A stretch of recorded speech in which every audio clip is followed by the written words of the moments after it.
তাহলে যেখান থেকে মতানৈক্যের কারণটা বাইরে এসেছিল সেটাও কি আসলে সাজানো, নাকি বাংলাদেশে ইলেকশনই হবে না? দেখুন শেখ হাসিনা ফিরবেন কিভাবে? শেখ হাসিনা কি করে ফিরবেন আমি বলে দিচ্ছি। আগে ইলেকশনটা আপনাকে বলে দিই। দেখুন, ওরা নভেম্বর মাসে একটা চিফ ইলেকশন কমিশনার অ্যাপয়েন্ট করলো। ওদের কাছে ভোটার লিস্ট রেডি আছে। ওরা অ্যামেন্ডেড ভোটার লিস্ট থেকে প্রত্যেকটা কনস্টিটুয়েন্সি থেকে 20 থেকে 25,000 লোক, যার মধ্যে ম্যাক্সিমাম মহিলাগুলো আছে, ওদেরকে বাদ দিয়েছে। বিকজ জামাত জানে, বিএনপি জামাত জানে, এই নতুন যেটা এনসিপি হচ্ছে ওরা জানে কি যতগুলো আমাদের মা বোনরা আছেন বাংলাদেশে, ওরা হয়তো বিএনপি কে ভোট করবে, নাহলে আওয়ামী লীগকে, ম্যাক্সিমাম আওয়ামী লীগকে ভোট করবে, রাইট? ওদের নামই বাদ দিয়ে দেওয়া হয়েছে। এটা অ্যামেন্ডেড ভোটার লিস্ট আছে, তাহলে তুমি লেট কিসে করছো? লেট কিসের জন্য? 300 সিট আছে, মহিলাদের জন্য আরক্ষণ আছে, আপনি কিসের জন্য লেট করছো? লেট করছি বিকজ ওরা টাইম নিয়ে প্রত্যেকটা ডিস্ট্রিক্টে একটা সন্ত্রাস চালাতে যায়, আর ওরা ভোট যেরকম আমাদের পশ্চিমবঙ্গে হয় ওরকম একটা ভোট করাতে চায়। গোটা বাংলাদেশটাই ডিপ স্টেট হয়ে যাবে এবার। অ্যাবসলিউটলি ছাপ্পাবাজি হবে, নাম্বার 1। নাম্বার 2, ইলেকশনের আগে যদি আপনি আওয়ামী লীগকে নিষিদ্ধ করে দেন, আমাদের প্রাইম মিনিস্টার শেখ হাসিনা আমাদেরকে না আনেন, তাহলে আবার ইন্টারন্যাশনাল বডি বলবে দিস ইলেকশন ইজ ফার্স। আমরা যেরকম বিএনপি বাইকট করেছে, আওয়ামী লীগ বাইকট করেছে, তাহলে আমেরিকানরা বলবে, যাদের করিডোর তৈরি হচ্ছে, ওরা বলবে না, ব্রিং দ্য শেখ হাসিনা ওয়াজেদ। উনি গ্যারান্টি দেবেন যেরকম বেনজির ভুট্টোকে গ্যারান্টি দিয়েছে, উনি গ্যারান্টি দেবেন আনসুচিকে যেরকম গ্যারান্টি দেওয়া আছে, উনি গ্যারান্টি দেবেন আমেরিকান কি শেখ হাসিনা ওয়াজেদ আসবে, ওনার একটা জিনিস ওনার টাচ হবে না। আর উনি আসবেন আমেরিকান কনসুল, কিন্তু এখন আসবেন না, আজকে রাত্রিবেলা আসবেন না, এক সপ্তাহে আসবেন না, এক মাসে আসবেন না, বাই নভেম্বর একটা স্টেজ সেট করা হবে। বিকজ আমেরিকানরা যারা এসছে বাংলাদেশে, রোহিঙ্গিয়াদের জন্য যারা আসছে, আরাকান আর্মির সঙ্গে যারা এসছে কাজের জন্য, ওরা আস্তে আস্তে একটা এনভায়রনমেন্ট তৈরি করবে। আর ওর মধ্যে ওরা চায় যে আমাদের মেইন অপোজিশন পার্টি, যিনি বারবার বলেছেন একটা সাদা মানুষ, সেন্ট মার্টিন নিয়ে কথা হয়েছে, আমাদের কক্সবাজার নিয়ে কথা হয়েছে, আর আমাকে ছড়াতে চলেছে, ওর মধ্যে আপনার ওনার কথা শোনার জন্য হয়তো আজকে আমেরিকান শেখ হাসিনা ওয়াজেদ সঙ্গেও কথা বলছে, বা ওদের পার্টির সঙ্গে কথা বলছে, তোমরা বলো কবে আসবে তোমরা। তো সিচুয়েশন ইজ সেট, যখন আমেরিকান একটা গ্যারান্টি দেবে, তখন আপনার শেখ হাসিনা ওয়াজেদ চলে আসবে। তাহলে তখন মোহাম্মদ ইউনূসের কি হবে? মোহাম্মদ ইউনূস তো জানেন, জেনারেল ওয়াকারও জানেন।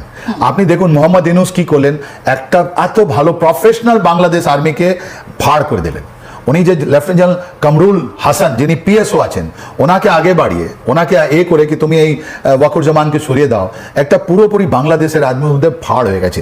এইটা যে আপনি দেখুন 5 আগস্ট 2024-এ প্রাইম মিনিস্টার শেখ হাসিনা ওয়াজেদ গেলেন, 6 তারিখে দেখবেন 6 আগস্ট 2024-এ আপনি দেখুন কত আর্মি অফিসারের অ্যাপয়েন্টমেন্ট হয়েছে, আপনি সারপ্রাইজ হয়ে যাবেন। লেফটেন্যান্ট জেনারেল লেভেলের অ্যাপয়েন্টমেন্ট হয়েছে। কার পারমিশন পেয়েছিলেন জেনারেল ওয়াকুরুজ্জামান? উনি ভেবেছিলেন যে আমি দ্য মোস্ট পাওয়ারফুল, আমি গভর্নমেন্ট বানাচ্ছি। উনি তো বললেন কি আমি বুকে পাথর রেখে জেনারেল ইউনূসকে আমি মেন এই বানিয়েছি, আমি ইন্টারিম গভর্নমেন্টের হেড বানিয়েছি। তো ইনি ভেবেছিলেন ইউনূসকে উনি ম্যানিপুলেট করতে পারবেন, আর পরে 1.5 বছর পর যখন এনারও 1.5 বছর কমপ্লিট হয়ে যাবে, তখন উনি প্রেসিডেন্ট হতে পারবেন। ইনি ভুলে গেলেন যে এনার সঙ্গে 2 জন আরো ছিল, যাকে চিফ বানালো, এয়ার চিফ ওই 2024 জুন 2024-এ অ্যাপয়েন্ট হয়েছেন, নেভাল চিফ জুন 2024। এনার ভেতরে তো নয় ওরা, ইনি তো কমান্ডার ইন চিফ নয়, ইনি তো ফিল্ড মার্শালও নয়। তাহলে ওদের কি হবে? ওরা তো এখন কিছু বলছে না। সব জায়গায় আপনি দেখবেন জেনারেল ওয়াকুরুজ্জামান মার্চ করছেন, এসব করছেন, কিন্তু what happen to the air chief, Naval chief?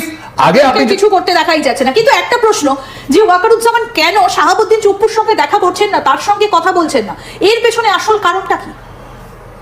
দেখুন, এই মোহাম্মদ শাহাবুদ্দিন চুপ্পুর তিনি তো একমাত্র সাংবিধানিক পোস্টে রয়েছেন। অ্যাবসলিউটলি উনি এত সুন্দরভাবে নিজেকে রেখে চলেছেন যে ওনার একটা যে প্রিন্সিপাল হেড, তাই জন্য ইউএন চিফ যখন এসেছিলেন ওনাকে কলন করেনি, উনি ক্রিটিসাইজ হচ্ছিলেন কি তুমি একটা কনস্টিটিউশনালি ইলেক্টেড লোককে তুমি কেন কলন করেন, ইউএন চিফকে বলা হলো।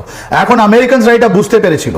আপনি দেখুন মে মাসে যখন আমেরিকান অ্যাম্বাসেডর যখন এনার সঙ্গে কথা হলো, যার মধ্যে ইউনূস ওয়াকার 2 জন সঙ্গে ছিলেন, তখন প্রেসিডেন্টকেও ডাকা হলো, মোহাম্মদ চুপ্পু ছিলেন ওর মধ্যে। আমেরিকানরা চায় সবাইকে একসঙ্গে বসিয়ে, যারা চিটাগাঁওতে যেটা আরাকান আছে ওর মধ্যে কাজ করুক, আর ওর মধ্যে সবাই আছে। তাই জন্য তো আপনাকে বলছি, আজকে রাত্রিবেলা তো আসবেন না প্রাইম মিনিস্টার শেখ হাসিনা, ফেরত যাবেন না, কিন্তু বিফোর নভেম্বর ইলেকশন অ্যানাউন্সের আগে, তারপর সেপ্টেম্বর, অক্টোবর, নভেম্বর মাসে আপনি দেখবেন Sheikh Hasina Wazed on the guarantee of the Americans, she will be there. ওর মধ্যে আপনার কোনো সন্দেহ নেই। আর এর থেকে সব থেকে ভালো জিনিস আমাদের জন্য হয়েছে, ইন্ডিয়ার জন্য। এই মৌলবাদী যারা অ্যান্টি ইন্ডিয়া জিনিস দিয়ে কথা বলতো কি ইন্ডিয়া আমাদের জন্য দুশ্মন আছে, আমাদের এও আছে, ও সব শেষ। ওরা সবাই বুঝতে পেরেছে ইন্ডিয়া কোনোদিন বাংলাদেশের ভেতরে নেই, ওদের মাটিতে নেই। আজকে ওদের চাইনিজ অ্যাম্বাসেডার দেখুন কত জবরদস্ত ঘুরে বেড়াচ্ছে, ডিপ্লোম্যাসি করে যাচ্ছে। পাকিস্তানি সোলজার আপনি দেখলেন, ওদের হাওয়াই জাহাজ, সামরিক বিমান আসছে, নেভালে আসছে, আমেরিকান আসছে। আমরা তো কোনো জায়গায় আমরা ওদের বন্ধু ছিলাম, গতকাল ছিলাম, আজকে আছি, কালকেও থাকবো। আমরা আওয়ামী লীগের সম্বন্ধে একটা কথা বলে দিই, আমরা সবাই মানুষকে ভালোবাসি। আমরা ম্যাডাম যে ছিলেন প্রাইম মিনিস্টার শেখ হাসিনা, উনি প্রো ইন্ডিয়া ছিলেন না। উনি চায়নার সঙ্গে ওনার বন্ধুত্ব অনেক বেশি ছিল। উনি বেল্ট অ্যান্ড রোড ইনিশিয়েটিভে উনি চায়না সাপোর্ট করতেন, রাইট? তো এটা ব্লেম করা হতো কি উনি আমরা একটা মানুষকে পেপার করেছি, এটাও ভুল। তো এই যে যতগুলো জিনিস ছিল ওটা চেঞ্জ। আর আমরা তো আপনার মাধ্যমে আমরা তো প্রাইম মিনিস্টারকে বা হোম মিনিস্টারকে আমরা রিকোয়েস্ট করবো কি বিএসএফকে অর্ডার দেওয়া হোক, বাংলাদেশ বর্ডারে ইন্ডিয়া বাংলাদেশ বর্ডার ফায়ারিং করুক, ওদের ইন্ডিপেন্ডেন্ট দেওয়া হোক।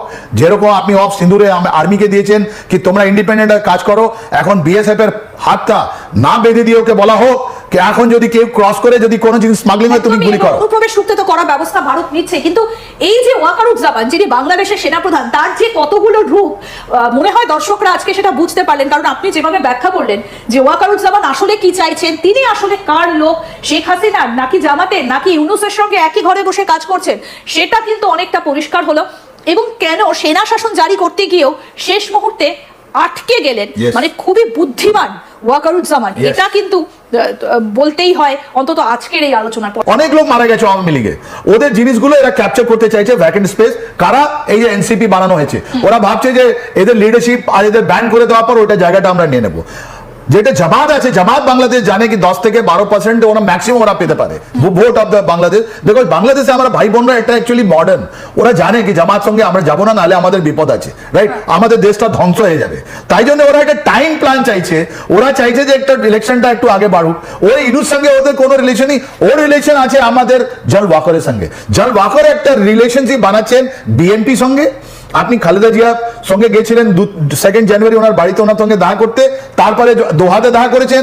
যখন উনি এসছেন ওনাকে একটা খুব জবরদস্ত রিসেপশন আর ওনার সঙ্গে আর্মি লাগিয়ে দেওয়া হয়েছে। তো ইনি একটা ব্রিজিং করে এটা কি করছেন, বিএনপি, জামাত ইসলাম আর নিজেকে নিয়ে একটা সংঘ তৈরি করছেন যার মধ্যে কিছু হতে পারে। ইউনূস কি চাইছেন, এনসিপি আর উনি যে আছেন কোন রকম ওর মধ্যে থাকুন। তো দিস ইজ দ্য, এটাই কমপ্লেক্স জিনিস যেটা ইমার্জ হচ্ছে। এরা সবাই চাইছে যে আওয়ামী লীগ যেটা ভোট পার্সেন্টেজ ছিল 30 to 40%, ওরা কোন রকমের 30 to 40% ভোট এদেরকে ট্রান্সফার হয়ে যায়, ওটা হবে না। আমি আপনাকে আপনার চ্যানেল মাধ্যমে আমি বলে দিচ্ছি, শেখ হাসিনা ওয়াজেদ ফেরত যাবেন। কি করে যাবেন? It will be brokered by the Americans.